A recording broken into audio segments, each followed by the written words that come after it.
Magandang oras mga kababayan, narito na ang pinaka-latest update natin sa magiging lagay ng ating panahon ngayong araw at sa susunod na 24 oras.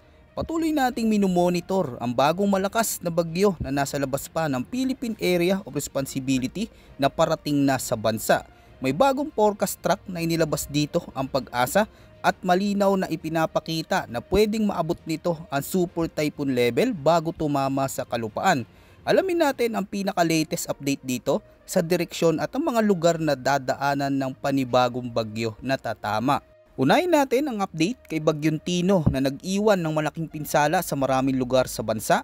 Batay sa pinakabagong datos, ang sentro ng mata ng Typhoon Tino ay tinatayang nasa layong 350 km sa hilagang silangan ng Pag-asa Island, Kalayaan, Palawan. Taglay nito ang maximum sustained winds na 145 km per hour malapit sa gitna. May pagbugsong hangin na umaabot hanggang 175 km per hour.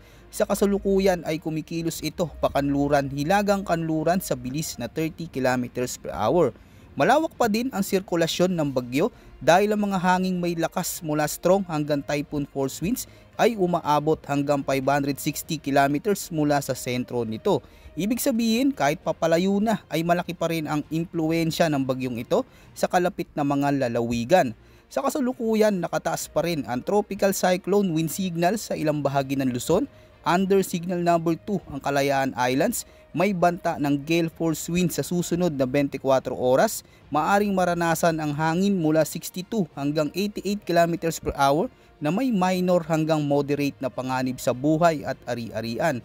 Habang nasa under signal number 1 ang Lubang Islands at ang natitirang bahagi ng Palawan, Calamian at Cuyo Islands, kabilang din dito ang Occidental Mindoro na may banta ng malalakas na hangin sa loob ng 36 hours. May lakas na umaabot mula 39 hanggang 61 km per hour na maaaring magdulot ng bahagya hanggang katamtamang pinsala. Bagaman wala sa mismong landfall point, inaasahang makakaranas pa rin ng malalakas na ulan, matitinding hangin at storm surge ang mga lugar na nasa labas ng forecast cone. Sa latest forecast track, magpapatuloy ang Bagyong Tino sa direksyong pakanluran, hilagang kanluran sa West Philippine Sea at inaasang lalabas na ng Philippine Area of Responsibility ngayong gabi o mamayang madaling araw November 6. Sa susunod na 24 oras, posible pang mag-re-intensify si Tino at maabot ang pinakamalakas nitong antas habang nananatili sa karagatan. Kaya't bagaman papalayo na, dapat pa ring mag-ingat ang mga nasa kanlurang bahagi ng bansa na posibleng pagtaas ng alon at lakas ng hangin. Ngayon, update naman tayo sa binabantayan tropical depression sa labas ng Philippine Area of Responsibility na may matinding banta sa ating bansa. Sa pinakahuling datos, ang sentro ng tropical storm ay tinatayang nasa layong humigit kumulang 1,735 km sa silangan ng northeastern Mindanao sa labas pa ng PAR. Taglay nito ang maximum sustained winds na 65 km per hour malapit sa gitna at may pagbugsong hangin hanggang 70 km per hour. Ayon sa track intensity outlook, ito ay kumikilos pakanluran sa bilis na 10 km per hour. Habang paikot at pabago-bago ang galaw sa karagatang silangan ng bansa. Malawak din ang sirkulasyon nito dahil ang malalakas na hangin ay umaabot hanggang 450 km mula sa sentro ng bagyo. Kahit nag-uumpisa palang lumakas, ramdam na ang impluensya nito sa mga alon at ihip ng hangin sa paligid ng Pacific Waters. Sa susunod na 24 oras, inaasang magiging pabago-bago o erratic ang kilos ng bagyo. Ngunit pagsapit ng Huwebes, November 6, unti-unti itong liliko pailagang kanluran at sa mga susunod na araw magpapatuloy ito sa direksyong west-northwest.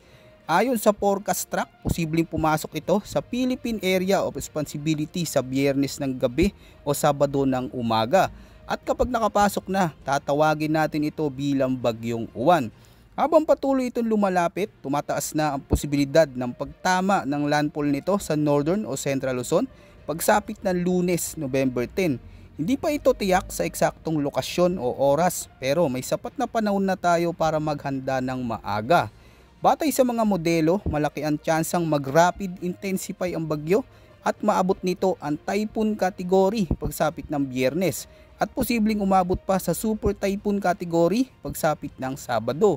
Kung mananatiling mainit ang karagatan at mababa ang vertical wind shear, posibleng lumapit sa kalupaan ng bagyo habang nasa pinakamalakas na level. Dahil dito, inaasahan ang pagtaas ng pinakamalakas na tropical cyclone wind signal sa silangang bahagi ng Luzon at ilang bahagi ng Samar provinces pagsapit ng Biyernes ng gabi o Sabado ng umaga. Sa kasulukuyang forecast scenario, maaring umabot hanggang wind signal number 5, isang malubhang sitwasyon kung sakaling mangyari. Simula Linggo, Nobyembre 9, unti-unting lalala ang lagay ng panahon habang maaaring maranasan ang matitinding kondisyon sa Northern at Central Luzon mula Lunes hanggang Martes. Mataas din ang panganib ng storm surge at coastal flooding sa mga baybay na kaharap sa silangan, kaya't asahan ng storm surge warnings na ilalabas sa Sabado kung kinakailangan. Sa karagatan, moderate hanggang raw seas ang posibleng maranasan sa northern at eastern seaboard ng Luzon, gayon din sa eastern seaboard ng Visayas at Mindanao pagsapit ng Biyernes ng gabi o Sabado. Maging ang kanluran at timog baybay ng Luzon ay maaaring maging magaspang pagsapit ng Sabado hanggang Linggo.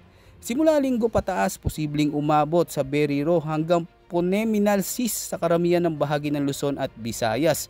Kaya maaari na maglabas ng gale warning sa Sabado, kaya't pinapayuhan ng mga mangingisda na iwasan muna ang paglaot at planuhin ng maaga ang paglalayag. Para sa forecast weather advisory, ayon sa kasulukuyang kondisyon, sa Kalayaan Islands, stormy conditions ang umiiral, kaya inaasahan ng katamtaman hanggang malakas na ulan na maaring magdulot ng pagbaha sa mga mababang lugar.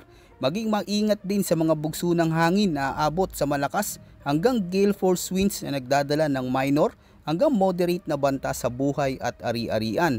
Sa Occidental Mindoro at sa natitirang bahagi ng Palawan, inaasahan ang mga pag-ulan na may kasamang malalakas na ihip ng hangin. Dahil dito, posible ang flash floods o landslides dahil sa katamtaman hanggang malakas na pag-ulan. May banta rin ng pinsala mula sa malalakas na hangin, kaya't patuloy na mag-ingat at manatili sa ligtas na lugar. Samantala sa Batanes at Babuyan Islands, maulap na kalangitan na may mga pag-ulan ang dulot ng northeast monsoon o amihan. Bagaman ito'y karaniwan tuwing panahong ito, maaari pa rin magdulot ng flash floods o pagguho ng lupa, lalo na sa mga matataas na lugar. Para sa mga residente sa Metro Manila, Cordillera, Ilocos, Central Luzon, Calabarzon, Western Visayas, Negros Island Region, pati na sa Zamboanga Peninsula, Basilan at Tawi-Tawi, makakaranas ng maulap na kalangitan na may kalat-kalat na ulan at pagkulog at pagkidlat, dulot ng tro o extension ng Bagyong Tino na patuloy na humahatak ng moisture at ulan mula sa karagatan. Kaya maging alerto sa posibleng flash floods at landslides lalo na kung tatama ang mga ulang may kasamang kulog at malakas na bugso ng hangin. Sa nalalabing bahagi ng bansa, bahagyang maulap hanggang maulap ang kalangitan na may paminsan-minsang mga pag-ulan o thunderstorms na dulot ng localized thunderstorms. Ngunit tandaan, kahit panandalian lang ang buhos, maaaring magdulot ng biglaang pagbaha o pagguho ng lupa kapag naging malakas ang ulan. Habang unti-unting lumalapit ang malakas na bagyong uwan sa ating bansa, siguraduhin na ang kaligtasan ng inyong tahanan. Tibayan ng bubong, isara ang mga bintana at alisin ang anumang bagay na maaring liparin ng hangin.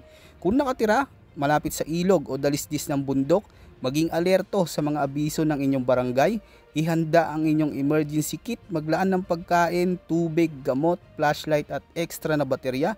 Isama rin ang mahalagang dokumento, ilagay sa waterproof bag upang hindi mabasa. Yan muna ang ating pinaka-latest weather update. Ito po ang inyong weather forecast ng bansa. Maraming salamat po at huwag kalimutang mag-ingat. Ngayon nakakaranas tayo ng sunod-sunod na pag-ulan.